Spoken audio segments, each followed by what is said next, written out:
Nimble news, the truth unfold. India में vaccination के fourth phase की शुरुआत हुई 1 मई को, जहां पे 18 ईयर्स के ऊपर के सभी लोग वैक्सीन लगवा सकते हैं। पर आप में से कई लोगों ने मेरे लास्ट वीडियो में कमेंट करके बताया कि आप लोगों के एरिया में वैक्सीन अवेलेबल ही नहीं है। किसी का रजिस्ट्रेशन हो गया है तो स्लॉट नहीं मिल पा रहा है, या किसी किसी स्टेट में अभी भी 18 से 45 ईयर्स वाले लोगों का रजिस्ट्रेशन नहीं हो रहा है। And we can not deny the fact कि हमारे पास पॉपुलेशन के हिसाब से वैक्सीन की कमी है, and even government and concern authorities are aware about it. अभी तक इंडियन सिटीजन्स के लिए 2 वैक्सीन अवेलेबल थी, कोविशील्ड और कोवैक्सीन, जहां पे कोविशील्ड बेस्ड है ऑक्सफोर्ड एस्ट्राजेनेका मॉडल पे और इंडिया में बनाई और मार्केट करी जा रही है सीरम इंस्टीट्यूट ऑफ इंडिया के द्वारा। वहीं कोवैक्सीन कंप्लीटली इंडिया में डेवलप करी गई है Hyderabad based vaccine manufacturer Bharat biotech के द्वारा। पर इस अवेलेबिलिटी में एक और वैक्सीन का इजाफा हुआ है जिसका नाम है स्पुतनिक वी। स्पुतनिक वी, जो कि एक रशियन वैक्सीन है, इंडियन सिटीजन्स के लिए जल्द ही अवेलेबल होगी।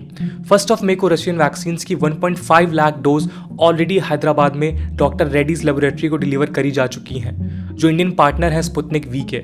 इसके बाद डॉक्टर रेड्डी मैंडेटरी अप्रूवल लेंगे सेंट्रल ड्रग लेबोरेटरी कसौली से इस वैक्सीन के डिस्ट्रीब्यूशन के पहले। रिपोर्ट्स के अकॉर्डिंग इस मंथ के एंड तक 30 lakh doses of Sputnik V और डिलीवर करी जाएंगी इंडिया में। इंडिया के रशियन एम्बेसडर निकोले कुदाशेव ने ट्वीट करके कहा कि रशिया इस कोविड पैंडेमिक को रोकने के लिए इंडिया के साथ बायलैटरल और मल्टीलैटरल कोऑपरेशन के लिए तैयार है। एक और ट्वीट में उन्होंने बताया कि स्पुतनिक वी का लोकल प्रोडक्शन भी स्टार्ट होने वाला है, जिसके बाद इस वैक्सीन की 850 million doses per year develop करी जा सकेंगी। इसके पहले 12 अप्रैल को drugs controller general of India DCGI ने रेगुलेटरी अप्रूवल या ये कहें रेस्ट्रिक्टेड यूज ऑथराइजेशन दिया था स्पुतनिक वी को। स्पुतनिक वी को ओरिजिनली डेवलप किया गया है रशिया के गमालिया research institute of epidemiology and microbiology के द्वारा। हालांकि वैक्सीन की इंटरनेशनल सप्लाईज को प्रोड्यूस किया जाएगा बाकी कंट्रीज में मौजूद Russian direct investment fund RDIF के इंटरनेशनल पार्टनर्स के द्वारा। जैसे कि मैंने आपको बताया, इंडिया में इस वैक्सीन को मार्केट किया जाएगा डॉक्टर रेड्डीज लेबोरेटरी के द्वारा, पर RDIF ने अदर इंडियन कंपनीज के साथ भी टाई अप किया है, जैसे कि Hetero Biopharma, Gland Pharma, Stelis Biopharma, Virchow Biotech, और कोलैबोरेशन का मेन एम होगा लगभग 850 मिलियन डोजेस डेवलप करना स्पुतनिक वी की हर साल हमारी कंट्री में। इस सब से पता लगता है कि आने वाले वक्त में स्पुतनिक वी एक बड़ा हिस्सा रहने वाला है हमारी वैक्सीनेशन ड्राइव का। पर ऐसे में आप में से कई लोगों के दिमाग में ये सवाल उठ सकता है, क्या स्पुतनिक वी बेटर है बाकी 2 वैक्सीन से? क्या मुझे अपने एरिया में स्पुतनिक वी की अवेलेबिलिटी का वेट करना चाहिए, या फिर इससे उलट क्या स्पुतनिक वी में कुछ ऐसे साइड इफेक्ट्स हैं जो मुझे वैक्सीन लेने से पहले कंसीडर करने चाहिए, या फिर तीनों ही वैक्सीन कोविशील्ड, कोवैक्सीन और स्पुतनिक वी में कुछ फर्क है ही नहीं? जानते हैं इस वीडियो में। ये क्वेश्चन कोई नया नहीं है। इवन जब हमारे सामने पहली बार कोविशील्ड और कोवैक्सीन आई, तब भी हम में से कई लोग डाउटफुल थे कि कौन सी वैक्सीन लेनी चाहिए।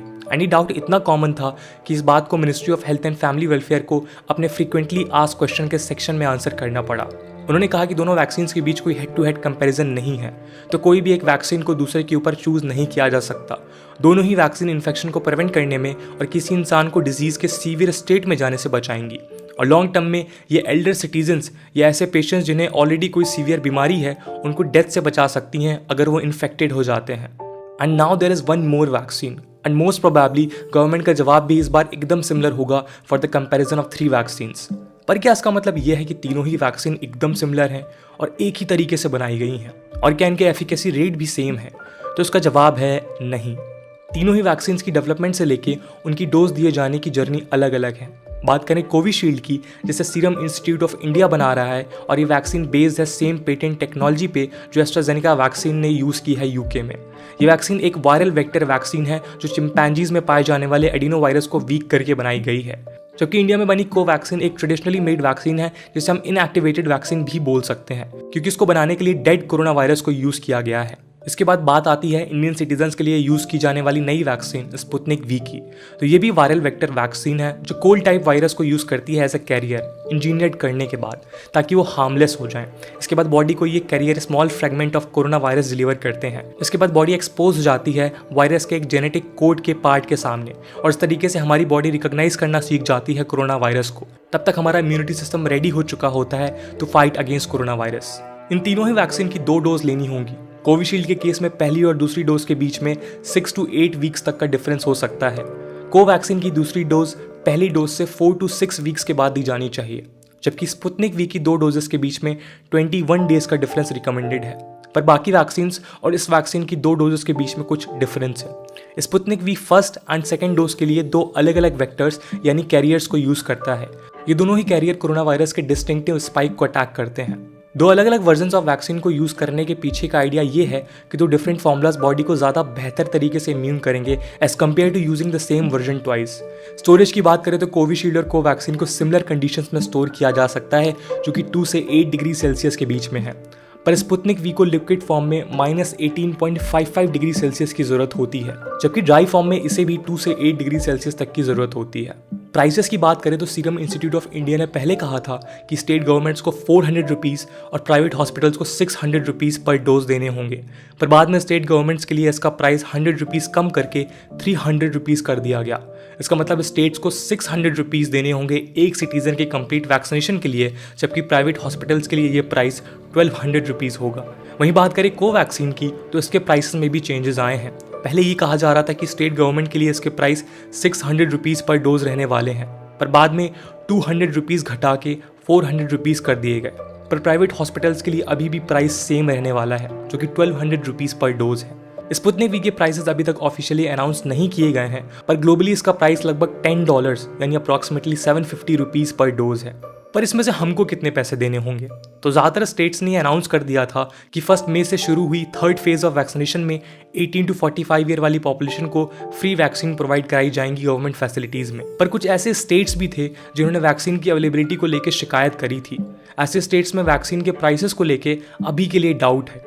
इसके अलावा प्राइवेट हॉस्पिटल से भी वैक्सीन लगवा सकते हैं जहां आपको स्पेसिफिक वैक्सीन और हॉस्पिटल के अकॉर्डिंग पेमेंट करना होगा।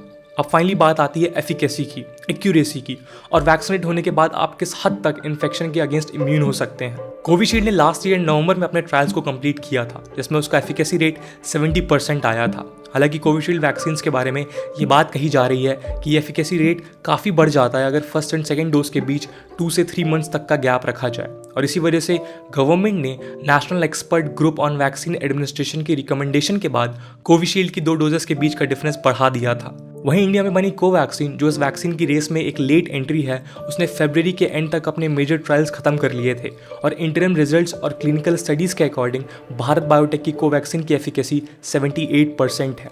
इसके अलावा कुछ क्लिनिकल एविडेंसेस हैं जो सजेस्ट करते हैं कि कोवैक्सीन इन्फेक्शन की सीवियरिटी को और मोर्टेलिटी रिस्क को 100% तक कम कर सकता है। स्पुतनिक वी की एफिकेसी इन तीनों वैक्सीन में सबसे ज़्यादा है।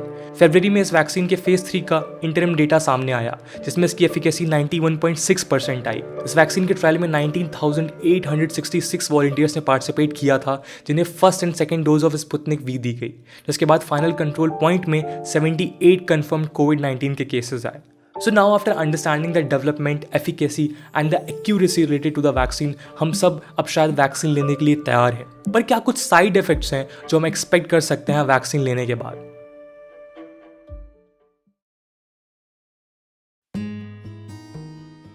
बाकी वैक्सीन्स की ही तरह कोवैक्सीन, कोविशील्ड और स्पुतनिक वी के भी कुछ जनरल और स्पेसिफिक साइड इफेक्ट्स दिखते हैं, जिसमें कि इंजेक्शन साइट के आसपास पेन, फीवर, सर दर्द, जी मिचलाना, पेट में दर्द, चक्कर आना जैसे सिम्टम्स इंक्लूडेड हैं। कोविशील्ड के केस में इसके साइड इफेक्ट्स को लेकर कुछ कंट्रोवर्सीज ने इसको लगातार घेरे में रखा है। जब कोविशील्ड की इनिशियल फेज की टेस्टिंग चल रही थी तब कुछ मेजर साइड इफेक्ट्स देखने में नहीं आ रहे थे, पर बाद में कोविशील्ड यानी एस्ट्राजेनेका की वैक्सीन के यूज़ के बाद कई देशों में ये पाया गया कि कुछ केसेस में ब्लड क्लॉटिंग और लो प्लेटलेट काउंट की प्रॉब्लम देखी जा रही है, और कुछ बहुत ही रेयर केसेस में कुछ न्यूरोलॉजिकल कॉम्प्लिकेशंस भी देखे गए। इसके बाद कंट्रीज जैसे डेनमार्क, नॉर्वे और आइसलैंड ने टेम्परेरी बैन भी लगाया है ऑक्सफर्ड की एस्ट्राजेनेका वैक्सीन के ऊपर, जो हमारे यहाँ कोविशील्ड के नाम से मार्केट करी जा रही है। पर दोस्तों, आई विल नॉट सजेस्ट कि आप ब्लड क्लॉटिंग वाले साइड इफेक्ट्स के डर से कोविशील्ड को ऑप्ट ना करें, क्योंकि साइड इफेक्ट्स बहुत ही ज़्यादा रेयर हैं। यूरोपियन मेडिसिन एजेंसी की एक रिपोर्ट के अकॉर्डिंग 1 लाख वैक्सीनेटेड लोगों में ये ब्लड क्लॉटिंग वाला सीवियर सिम्टम सिर्फ एक इंसान को होने की पॉसिबिलिटी है। बात करें कोवैक्सीन की तो अभी तक ऐसा कोई सीवियर कॉम्प्लिकेशन देखने को नहीं मिला है। हालांकि अर्ली गाइडलाइंस में कोवैक्सीन को लेस सेफ कहा गया है प्रेग्नेंट वुमेन के लिए। स्पुतनिक वी की बात करें तो लगभग ऐसी 60 कंट्रीज हैं जहां पे ये वैक्सीन ऑथराइज है, जब ब्राज़ील के हेल्थ रेगुलेटर्स ने स्पुतनिक वी को रिजेक्ट कर दिया। ब्राज़ीलियन हेल्थ रेगुलेटरी एजेंसी जिसका नाम एनवीसा है, एक 5 मेंबर कमेटी बनाती है for approval of import of 30 million doses of Russian Sputnik V vaccine. इसी 5 मेंबर के बोर्ड ने इस रिक्वेस्ट को खारिज करते हुए कहा कि इस वैक्सीन की डेवलपमेंट में करी जाने वाली सभी क्लिनिकल स्टडीज़ में फॉल्ट है और जो डेटा प्रोवाइड किया गया है वो भी सफिशिएंट नहीं है। इसके बाद कुछ जियोपॉलिटिक्स भी शुरू हुई।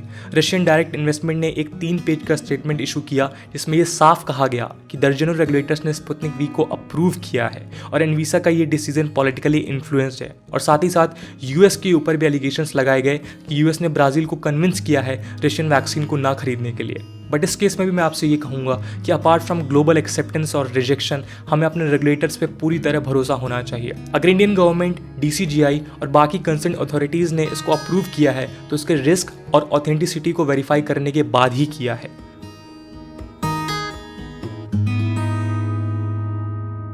दोस्तों, इस बात से हम मुंह नहीं मोड़ सकते कि हमारे देश की स्थिति इस वक्त कंसर्निंग है, पर इस कंसर्निंग स्थिति का इस वक्त सिर्फ एक ही सॉल्यूशन है, वैक्सीनेशन।